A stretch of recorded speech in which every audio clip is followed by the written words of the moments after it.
त्या हाताने मला घास भरवायचा आणि माझ्या गालावरून हात फिरवत माझा बाप मला म्हणायचा, पुरी जोपर्यंत मी जिवंत आहे तोपर्यंत शिकून घे पुरी, तोपर्यंत शिकून घे. हे माझ्या लेकरा, जोपर्यंत मी जिवंत आहे तोपर्यंत शिकून घे पुरी. एकदा का बापाचा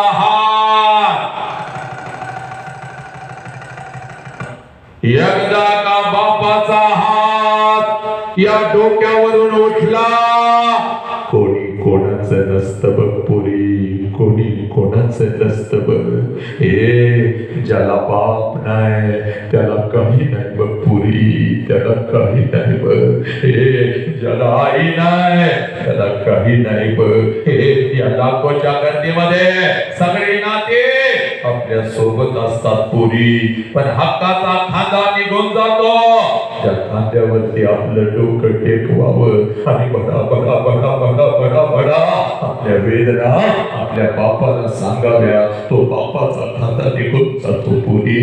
हे तो हक्काचा पदर निघून जातो बा, ज्या पदराच्या लपावं आम्ही लहान लेकरासारखं आई म्हणून आपल्या आईला कडकडून मिठी मारावी. हे तो आईचा खांदा निघून जातो पुरी. हे ज्याला आई बाप नाही त्याला काही नाही बघ. जोपर्यंत मी जिवंत आहे तोपर्यंत शिकून घे पुरी, तोपर्यंत शिकून घे. हे माझ्या बापानं मला शिकवलं बा. हे तुझ्या बापाकडून एसटी बोलता पैसा मी घेत होते, हातामध्ये 2 पिशव्या घेत होते, एसटी मध्ये मी बसत होते, एसटी माझ्या बाहेर येत होते, एसटी तर खाली मी उतरत होते, घराच्या दिशेने मी धावत होते बा. हे माझ्या नजरेच्या डब्यामध्ये माझं घर यायचं बोले, घराच्या अगोदर घराच्या समोरचा त्या अंगण मला दिसायचा आणि सगळ्यात अगोदर त्या अंगणामध्ये मला माझ्या बापाचं चप्पल दिसायचा आणि अंगणामध्ये बापाचं चप्पल दिसला की म्हणून मला कळायचं माझा बाप घरामध्ये आहे, माझा आबा घरामध्ये आहे. आणि मग अंगणातूनच मी माझ्या बापाला हाक द्यायची, आबा आबा. आणि आबा ही हाक माझ्या बापाच्या कानावरती पडतात. जेवणाच्या ताटावरचा माझा बाप उठून पळत पळत बाहेर यायचा, माझ्या हातातल्या पिशव्या घ्यायचा आणि माझ्या कानामध्ये मला हळूच विचारायचा, पुरी सासरी सगळं ठीक तर आहे ना ग पुरी, तुला मी चुकीच्या ठिकाणी तर दिलं नाही ना ग पुरी. बापाच्या डोळ्यात पाणी पुसत मी माझ्या बापाला म्हणायचे, बाबा सगळं काही चांगलं आहे आबा, तुमची आठवण आली म्हणून आले आबा, तुमची आठवण आली म्हणून आले आबा. रोज डोळ्यासमोर दिसत होता, तुमची किंमत मला नाही कळाली. आता डोळ्यासमोर आबा तुम्ही दिसत नाही आबा, काळीच माझं चरण करत. तुमच्या लेकीकडून काही चुका झाल्या असतील तर मला माफ करा आबा, मला माफ करा. हे माझ्या बापाने मला शिकवलं. माझा बाप मला म्हणायचा, कार्टे रडवतीस की काय, चल मुकाट्यानं घरात, चाल चाल मुकाट्यानं घरात. आणि माझा बाप हे अंगणातूनच माझ्या आईला हाक द्यायचा, अगं ऐकलंस का गा, पोर आली की आपली, पोर आली की आपली. हे माझ्या बापाचे हात माझ्या आईच्या कानावरती पडतात. जेवणाच्या ताटावरची माझी आई उठून पळत पळत बाहेर यायची. आईच्या हातामध्ये एक पाण्याचा तांब्या, दुसऱ्या हातामध्ये एक भाकरीचा तुकडा. हे माझी माऊली माझ्या घरामध्ये, हे माझी माऊली हे पळत पळत माझ्या जवळ यायची, तांब्यामध्ये भाकरीचा तुकडा बुडवायचे, माझ्यावरून ओवाळायचे, तुकडा इकडे इकडे टाकून द्यायचे आणि मला म्हणायची, पोरी थोडं गाल पुढं कर की ग. हे गाल पुढं केलं की माझ्या दोन्ही गालाचं मुख घेत आपल्या आठी बोटा माझ्या गालावरून फिरवायचे आणि कडा कडा कडा कडा कडा कडा आपल्या कपाळावर मारून माझ्या आई मला म्हणायची, बोले चल की ग घरात. महिना झालं तुझा बाप नीट जेवला सुद्धा नाही की ग पुरी. तू घर सोडलंस आणि तुझ्या बापानं अन्न सोडलं की ग पुरी. तुझ्या बापाचा तुझ्यावर एवढा जीव आहे. या 25 वर्षात आज मला पहिल्यांदा कळालं की ग पुरी. चल घरात. आणि तुझ्या हाताने एखादा घास तुझ्या बापाला भरव पोरी, चल घरात. 25 वर्ष आता उलटून गेली बघ पोरी.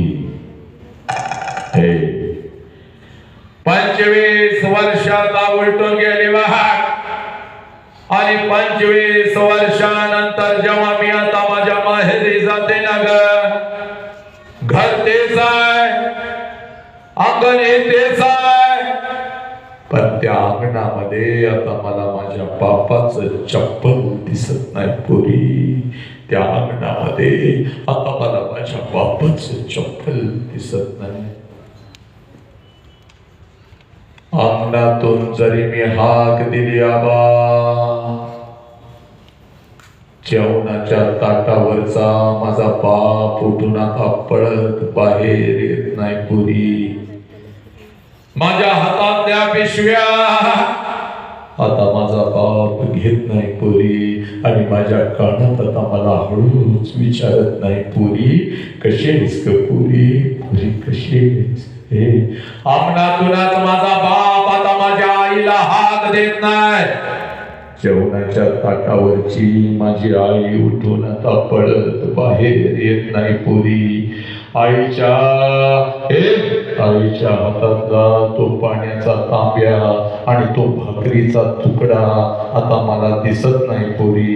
आणि माझ्या दोन्ही गालाचं मुख घेणारी ती माय माऊली मला आता त्या घरात दिसत नाही पुरी. मला आता त्या घरात दिसत नाही. हे 2 पावलं उचलत जेव्हा घरामध्ये मी प्रवेश करते ना ग, भिंतीवरती मला माझ्या बापाचा फोटो दिसतो आणि काळीच माझं सर्र करत पुरी.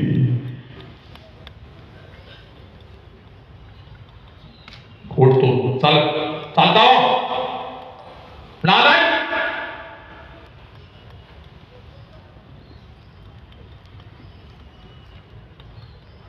काळीच माझं सर्र करत. बाप जिवंत असताना बापाला एखादा नवीन शर्ट घेऊन आले असते तर किती बरं झालं असतं. बाप जिवंत असताना बापाच्या पायात एखादं नवीन चप्पल आणून घातलं असतं तर किती बरं झालं असतं. बाप जिवंत असताना थोडस तेल या ओंजळीमध्ये घेऊन बापाच्या डोक्यावर घातलं असतं तर किती बरं झालं असतं. बाप जिवंत असताना बापाला एखादी कडकडून मिठी मारली असती तर किती बरं झालं असतं पुरी, किती बरं झालं असतं. लाखो रुपये आहेत पुरी बापाकडे, पण एक घास शिवचा, एक घास काऊचा असं म्हणत अंगा खांद्यावरती खेळवत एक घास भरवा. ज्या बापानं मला लहानाचं मोठं केलं त्या बापाच्या मुखात जिवंतपणी या हाताने एखादा घास भरवला असता तर किती बरं झालं असतं पुरी, किती बरं झालं असतं. लाखो रुपये आहेत तुझ्या बापाकडे पुरी. एका गावाला काय गा पंचक्रोशीला पंचपक्वानाचं जेवण मी घालू शकते पुरी, पण एखादा घास माझ्या बापाच्या फोटो जवळ धरला तर फोटोतून आता आवाज येणार पुरी. कशी आहेस पुरी, पुरी कशी आहेस. एखादा घास त्या आईच्या फोटो जवळ धरला तर फोटोतली आई खाली एवढा तर माझ्या गालाचं उकडा गेला पुरी. आला श्वास गेला श्वास जीवा तुझं तर. आला श्वास गेला श्वास जीवा तुझं तर. जगण मरण एका श्वासाचं अंतर पुराणं. हे माझ्या लेकरानं लक्षात घ्या, सोरटे साहेबांचा हा सेवाकृतीचा हा कार्यक्रम लक्षात घ्या. अनेक डॉक्टर इंजिनियर त्यांनी घडवले, त्याच्याही पुढे जाऊन त्यांनी एक चांगली माणसं घडवली लक्षात घ्या. आणि आज त्या गुरुवर्यांच्या साक्षीला जगातला सगळ्यात मोठं शिक्षण आज तुझ्या काळजामध्ये पेरतो पोरा. हे जोपर्यंत आई बाबाचा श्वास सुरू आहे नालायक, जोपर्यंत आई बाबाचा श्वास सुरू आहे, आई बाबाच्या प्रत्येक श्वासाला जीव लावा. जोपर्यंत आई बाबाचा श्वास सुरू आहे, आई बाबाच्या प्रत्येक श्वासावर प्रेम करा. एकदा का आई बाबाचा श्वास निघून गेला, भिंतीवरचा बाप कधीच खाली येऊन आपल्याला मिठीत घेत नसतो.